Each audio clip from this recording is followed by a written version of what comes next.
Welcome, everybody. Max has discovered some more information, and we looked at it earlier and we thought we'd share it with you. It's really exciting. It's an overhaul of XRP. They're overhauling 8 different amendments, but there were 3 we thought were really juicy. So we're going to highlight those 3 that we feel like brings extra value to the XRP token as if it needs more value, but we're glad that they're doing what they're doing. So we're going to review that today. Absolutely. There's some key things in the overhaul that we felt as though, let's just be blunt, would probably bore you, but we do have 3 key highlights in which Will's going to break that down on why those matter. So let's take you right over to it. It's straight from this particular site that's referred to as Bitcoinist.com. Some of you guys are familiar with this site. First highlight is this XRP Ledger set for a major overhaul, of course, with those 8 amendments. This report is 16 hours ago, so it's still pretty fresh.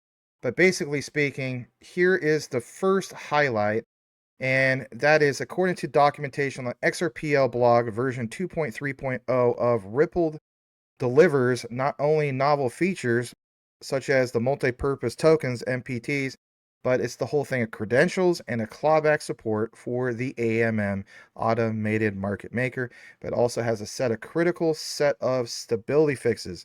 RippleX has urged server operators to upgrade as soon as possible to avoid disruption. So with that said, we're going to take a moment because Will has explained numerous times on his channel about the clawback features, about the AMM. Again, your thoughts in regards to this particular overhaul, these highlights, Will. Yeah, the clawback feature is really interesting because it's created because the old system took days for settlement. So the whole system, you and I and everybody involved on Amazon got used to. We make a credit card payment, and there's a certain amount of time that the charge can never actually happen. It can be stopped and never actually happen because the system is so slow, the old system.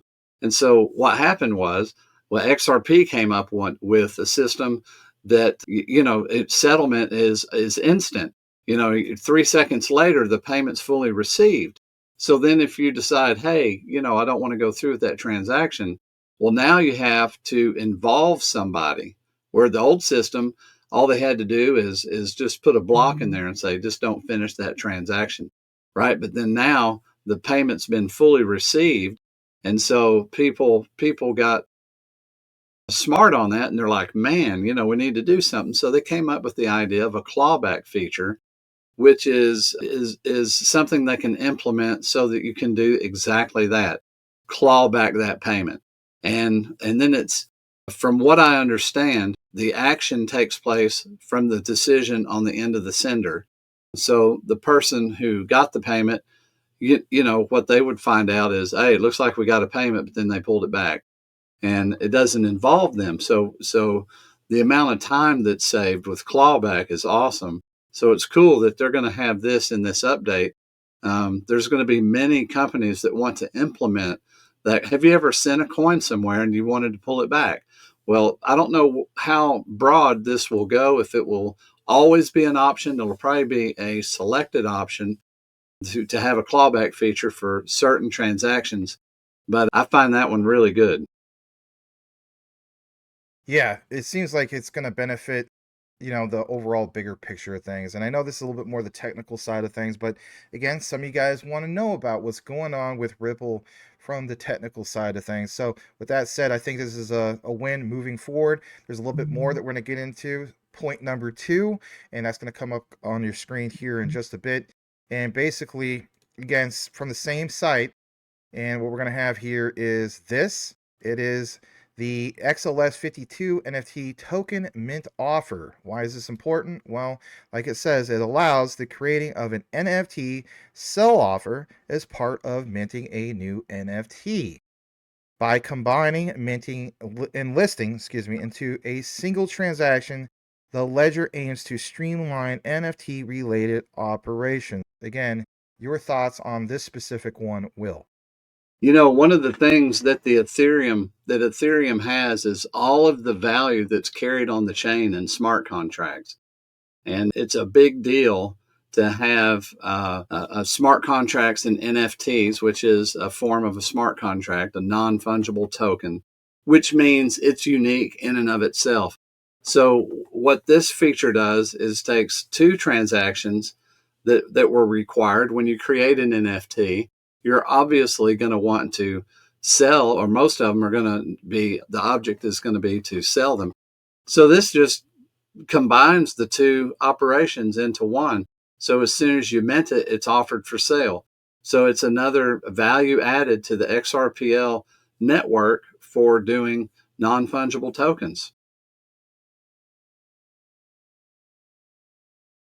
Great way of looking at it. Glad to bring it to you guys. Here's the final one we're going to get into before we wrap things up. And basically, it is also still from the same site, Bitcoinist. And it's this one that you're going to see here. It is the XLS33 MultiPurpose Tokens. And in the highlight, as you see, this feature establishes a new form of fungible token optimized for institutional DeFi. Now, I will just inject a little bit from my own key takeaway. These are the things we want to see when we talk about XRP and on-demand liquidity and whatnot. It's understanding that we want to see the concepts of the big institutions coming on board and actually using the utility of XRP. Well, the XRP Ledger doing this upgrade, these overhauls with these amendments is a win moving forward. I will get, of course, Will's takeaway here in a bit, but I want to point out the other key things, and that is optimized for institutional DeFi, such as stablecoins. Okay, well, RLUSD, that definitely stands out. It is designed to expand use cases by offering more flexibility in how tokens are issued and, of course, managed. So, again, Will, your key takeaway on this before we wrap it up? Yeah, this just offers you, for all the people that will be using XRP, this is just another feature that if you're using XRP as an institution, as a bank, or as a person, you have these other added benefits that some of the other ledgers don't have. And so when you call for service help and you're needing a certain thing, I can see the advice coming, oh, you can use our multi token there and create your own and to accomplish this task. And then look at the value added. Would you want to go somewhere else and then have to recreate that situation? No, it's kind of like a lock-in feature when people can customize for their own business tokens. This is another value added for XRP. It is the XRPL network. And of course, the XRPL network charges you XRP. So that's another thing. We're going to have transactions take place and XRP being purchased to use the XRPL network. And there again, we don't need to mention that it's pulling from the pool of cross-border transactions, right? It's taking tokens, and in the payment system of XRPL, is taking more tokens out of the pool, which drives the need for the price of the XRP token for cross-border higher because there'll be fewer. And all of this stuff is value added.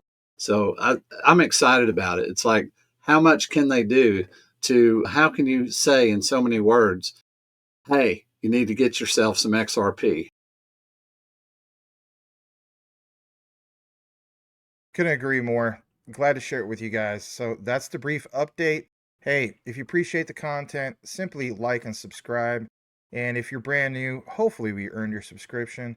As the saying goes, know what you have, know why you hold it. Research trumps flood, 110%. Look out for another video coming here shortly from Will and I.